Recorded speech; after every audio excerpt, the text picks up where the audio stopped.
Dear friends, this evening I have asked Femia to do the summary. Over to you, Femia. Hi all, good evening. Today I have been asked to do the summary for yesterday's class. First I would like to praise Lord and thank you to Achin as well for this wonderful opportunity. This week we were focusing more on Acts chapter 8, which is mainly about the presentation and spread of gospel. Yesterday we were focusing on chapter 8, verses from 9 to 25, and we came to know about a man called Simon. Simon. So, who was Simon? He was a magician. We learned that he was a person from Samaritan background. About the Samaritan background, we know that there are two more incidents, like about the Good Samaritan, which is mentioned in chapter Luke chapter 10, and the Good Samaritan woman who had who actually spoke to Jesus in John chapter 4. So, who were Samaritans? They were half Jews.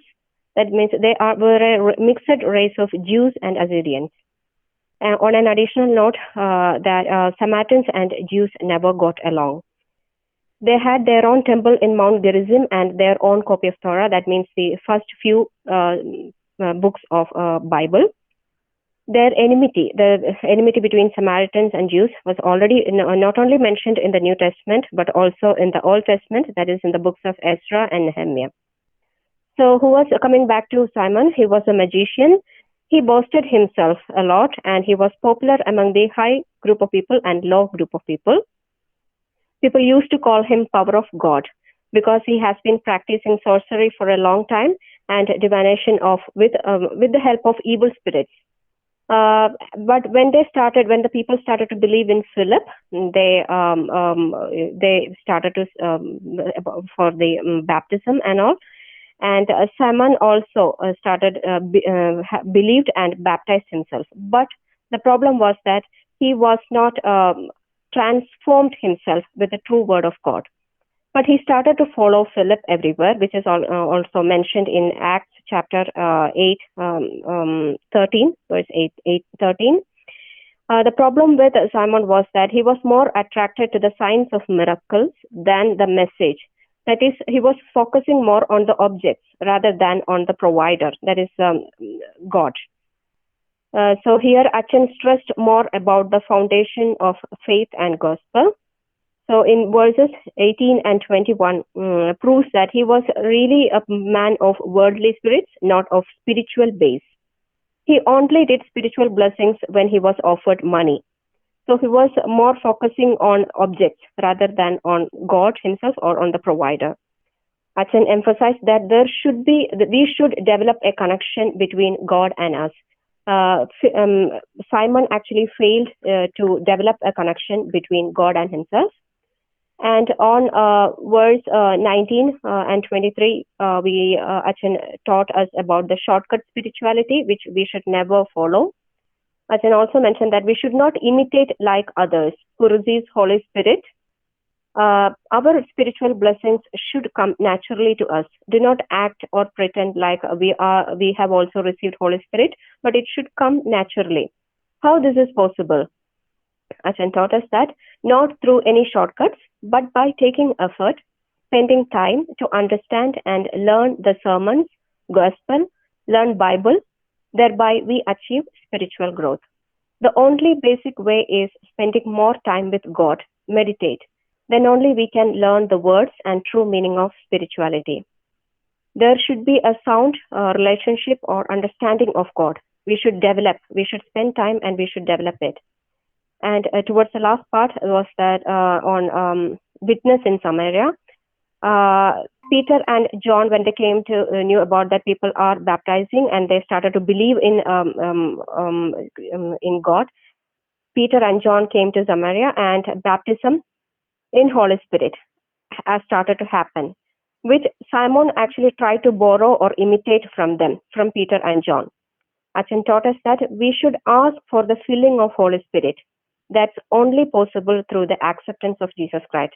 We should never imitate or borrow spirituality. We should develop it by ourselves. In verse 25, we saw that ministry spreads throughout Samaria. With that, I conclude the words of meditation, Acts 8:24. that was not a word of comfort, not words of comfort, but it holds great or deep meaning. Then Simon answered, "Pray to God pray to God for me, so that nothing you have said may happen to me." So the main yesterday's was that come down to your knees, repent, do not ignore the gospel, obey the gospel. So spend time with God, learn Bible, and obey the gospel. That's all. Thank you, Achan.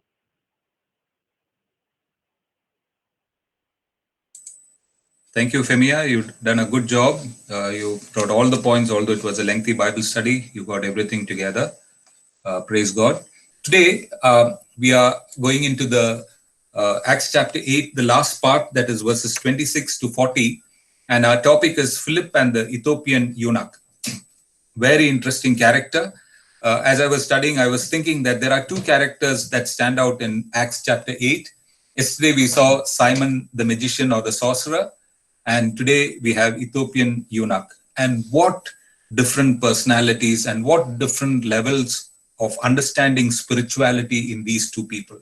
Amazing it is. So as we come today, I'm going to talk, we're going to study first about the Ethiopian eunuch, then about Philip, and then we will conclude chapter 8. So as we try to study about the Ethiopian eunuch, what are the things that we need to know about him? First of all, very obviously, he was an Ethiopian, which means his nationality was of Ethiopia in Africa. And he is believed to be a black man. In Greek, Ethiopian means dark-faced. So it need not necessarily be the geographical Ethiopia that is what we see today, but could have been a different geography those days, but definitely from Africa. So this is about him being an Ethiopian. Second, he was a eunuch. And eunuch is an emasculated or castrated male in those days. And he held a very high position in the government. It was the custom in those days to castrate males who are intelligent and efficient so that they can be used in very high positions in the government. And the advantage of having such people in high positions in the government was that they would not fall for any bribery or they would not be seduced by any women. So they can concentrate on the work that was given to them. So very intelligent and capable male were castrated so that they could hold high positions in the government. And we should note in Deuteronomy chapter 23, verse 1, this verse is quite important for us today as we go through the Bible study. It says, "No one who has been emasculated by crushing or cutting may enter the assembly of the Lord," which means that such people could not enter the temple of the Lord. Now, what else do we know about the Ethiopian eunuch? The third thing is, he was a man of great authority. If you read verse 2, it says that he was, in some versions, it says that he was a court official of Candace, Queen of Ethiopia. And in all the Bibles, it says that he was in charge of the Queen's treasury, or what you would call it a finance minister. So a man with great authority. And verse 28 says that he owned a chariot, that he came in a chariot. Now, only very high-ranking officials were allowed to or could even be on a chariot. Or he should have been extremely rich to have a chariot of his own. So we know that he is no ordinary person, a very influential person, man with maybe very rich person, and he had a lot of authority. And we also should, why is this point important? That he had a copy of the scroll of the prophet Isaiah. Today, this may not appeal to us in any way, but imagine about 2000 years ago, to have a copy of a scroll, it was not everyone who could have it. It was a rare privilege to have a copy of the scroll because they were all written in parchments and they were handwritten and they were written by scribes. Others could not duplicate it. So it was a very tedious process to have a scroll. And imagine he had a personal copy of the prophet Isaiah. We don't know if he had other scrolls, but he was reading from that. We also see that he was a religious man. Verse 27 says that he had come to Jerusalem to worship. It very clearly says that he was in Jerusalem to worship. Now, you won't believe that he had traveled almost 1,200 miles to reach Jerusalem. That is the level of the religiosity in this man. And even at a time where he knows that he cannot enter the temple, he can only enter to the temple. He is allowed to enter only to a certain extent. He can't get totally into the temple, maybe to where the Gentiles could be. So in spite of that, he travels 1,200 miles to come to Jerusalem to worship. And he was a second-class prior to Judaism. What do I mean by this? All those who were converted to Judaism, who were not Jews, were proselytes. They were converted. And now he was considered a second-class proselyte because he was a eunuch and he was a Gentile. So we should remember that. And then while he was on the chariot that is going back from Jerusalem, he was reading the book of prophet Isaiah. Verse 28 says that he was reading the book of the prophet Isaiah. So a rich man, a very well-to-do man, a man in very high position. I'm sure that such people will not read the word of God. They have so many novels to read. In today's world, they will have iPads and they will be watching movies or going to YouTubes or reading other management books and things like that. But this man, although such a high-ranking official, was reading the book of prophet Isaiah. And the next point about the Ethiopian eunuch we see is that he was a seeker. And we understand that again from some of the points that we saw earlier, that he was eager to worship in spite of restrictions. What were the restrictions? He was not allowed inside the temple because he was a second-class proselyte to Judaism. He was a eunuch. He was a child, so a convert. So he could not enter the temple. In spite of that, he was eager to worship in Jerusalem. And 28 says he was eager to read the scriptures. And we know that in his journey, as he's traveling this long distance, he's reading the scriptures. And from verse 31 and 34, we understand that he was not just eager to read them, he wanted to understand and know what the scripture says. Verse 31 very clearly says, "How can I," he said, "unless someone explains to me?" So he invited Philip to come and sit with him. And then in verse 34, it says, the eunuch asked Philip, "Tell me, please, who is the prophet talking about, himself or someone else?" See the eagerness when they read the scripture, when you read it with all genuinity and when you really want to know what the scripture says, not as a devotional book, not as something that you have to do it for the sake of doing, but when you really want to know it, you will have a lot of questions and the inquisitive spirit comes into you to know more and more about the word of God. Okay, now we go to point 6, that he became a believer. And this is beautiful. And if you read those verses, let me read those verses for you. Verse 36 onwards, it says, as they traveled along the road, they came to some water, and the eunuch said, "Look, here is water. What can stand in the way of my being baptized?" Amazing, isn't it? And Philip said, "If you believe with all your heart, and you may," the eunuch answered, "I believe that Jesus Christ is the Son of God." And he gave orders to stop the chariot. Both Philip and the eunuch went down into the water, and Philip baptized him. When he came out of the water, the Spirit of the Lord suddenly took Philip away, and the eunuch did not see him again, but went on his way rejoicing. First thing is, he believed and was baptized.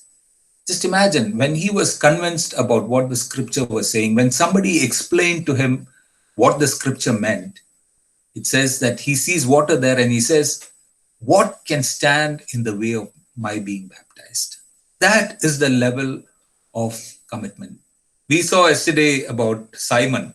He too believed and he too was baptized, but of no use. And see the difference when there is a genuine conversion, when there is a change of heart, when there is the fulfillment of something that people are earnestly looking for, when you are eagerly wanting to know what the word of God is, who is the real God, what is God telling me? Yes, there is fulfillment, there is accomplishment. And then he went away rejoicing. Verse 39 says, he went away rejoicing. We saw in Acts chapter 8, verse 8, when the gospel came to Samaria, the city was rejoicing. There was joy in the city, is what we read. Dear friends, if you have not experienced that joy of Jesus coming into your heart, the joy of salvation, let me tell you, the best part of your life is yet to come. And to all who have experienced that, you know what I'm talking about. Don't postpone your salvation. Even if it is tonight, bend down on your knees and cry out to God and say, I am a sinner. Lord, I am a sinner. I need my sins to be forgiven. Thank you for dying on the cross for me. Accept me as your child. And the moment you pray that, you receive salvation. And there is great joy. It doesn't mean that you don't face suffering or you don't face pain or sorrow.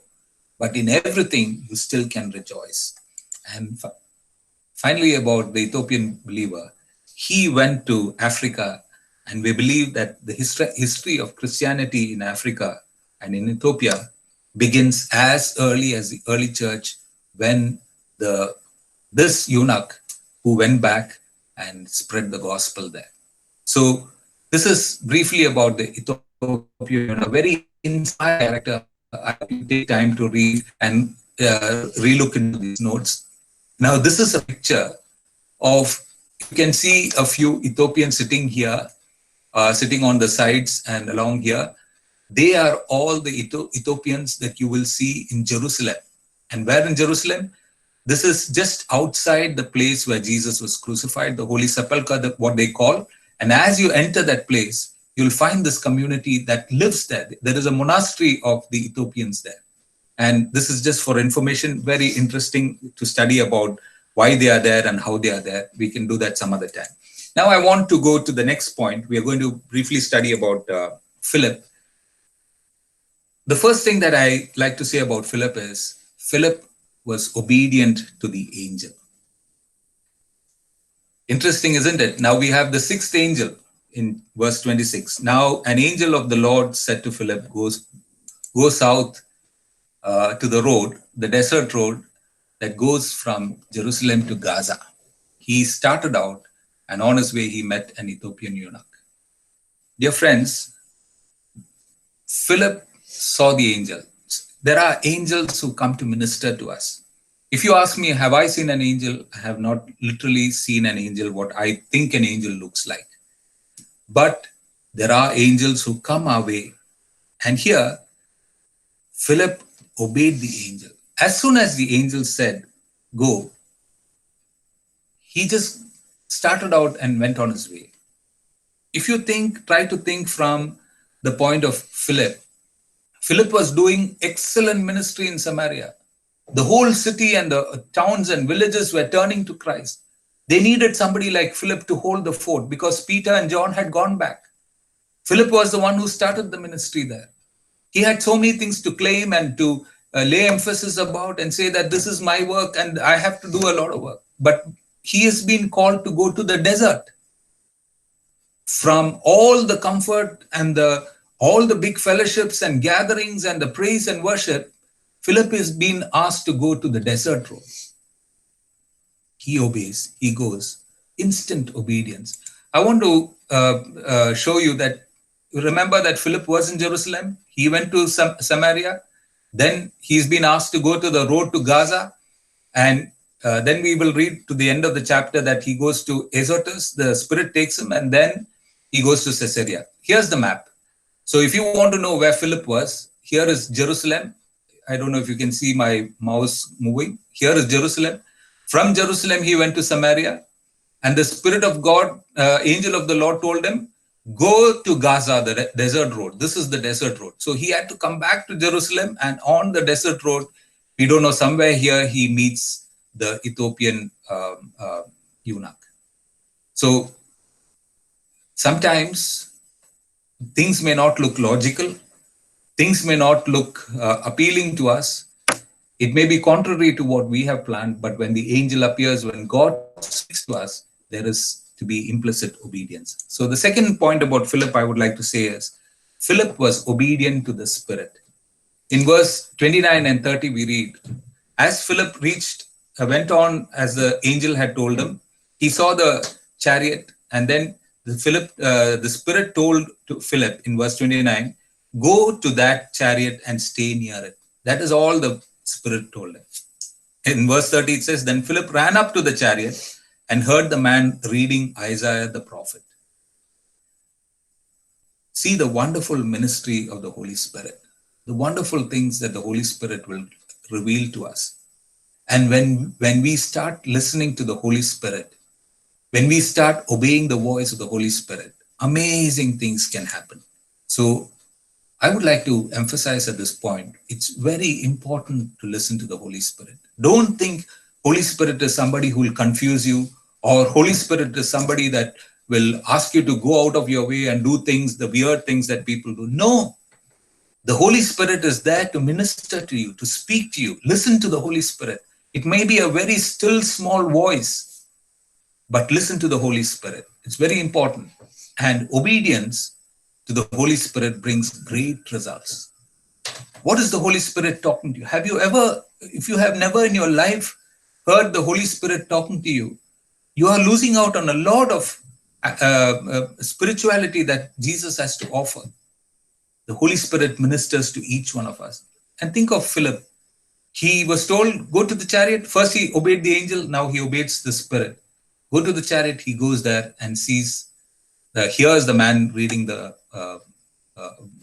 prophet Isaiah, and then he asks him, what are you reading? Philip asked. So finally about Philip, there's one other point. Philip was carried away by the Spirit. Interesting, verse 39 and 40. It says, when they came out of the water, the Spirit of the Lord suddenly took Philip away, and the eunuch did not see him again, but went on his way rejoicing. Philip, however, appeared in Azotus and traveled about preaching the gospel in all towns until he reached Caesarea. I can imagine how, I don't know, if you ask me how Philip went from where the chariot was to Azotus, it says the Spirit of the Lord took Philip away. Amazing power of the Holy Spirit. The wonders that the Holy Spirit can do. I wonder what means of transport that that the angel used to take Philip away. It just says that the Spirit of the Lord took him away to Azotus. And we know that it is a long distance. And what did Philip do? He did his job, what the angel had told him, what the Spirit had told him. He completed his job, and then he had other jobs to do. The Spirit knew that he had other jobs to do. He went preaching the gospel in all towns until he reached Caesarea. You think this is again what I was trying to tell you, that from the desert road, he comes to Azotus, and from Azotus, he travels all the way to Caesarea, which is right on top here. And while he was traveling all this way, he kept preaching the gospel in all the towns and villages. Amazing how the gospel spread. Now, the last thing that I want to tell about Philip is Philip the evangelist. And that is not in our text that is assigned for us today. It's in Acts chapter 21, verse 8 and 9. This is almost after 20 years of this incident. After this incident of what happened with the Ethiopian eunuch. When Paul goes to Caesarea, these are the words that is written there. Leaving the next day, we reached Caesarea and stayed at the house of Philip, the evangelist, one of the 7. he had 4 unmarried daughters who prophesied. Verse 8 is very important. I hope you remember what it means when it says we. I wish it was a dialogue. Some of you could have responded what it means we. You remember that we talked about the we passages in the book of Acts. We refers to Luke and Paul. So where Luke was involved, he writes it as we. We reached Caesarea and stayed in the house of Philip the evangelist. And very clearly it says one of the 7. So it is the same Philip. And his ministry didn't end there. It didn't end with him. He had 4 unmarried daughters who prophesied. Philip the evangelist. Verse to meditate. Acts chapter 8, verse 31. How can I, he said, unless someone explains it to me? This is the question or the response to Philip. Philip ran up to the chariot and heard the man reading Isaiah the prophet. Do you understand what you're reading? Philip asked. And to that, the eunuch replies, how can I, he said, unless someone explains it to me? So he invited Philip to come up and sit with him. Dear friends, there are many, many people who need to be taught the word of God. Remember, the word of God is always to be multiplied. What you learn today is not just for your spiritual blessing. You are being blessed spiritually so that you can be a blessing to someone else. It is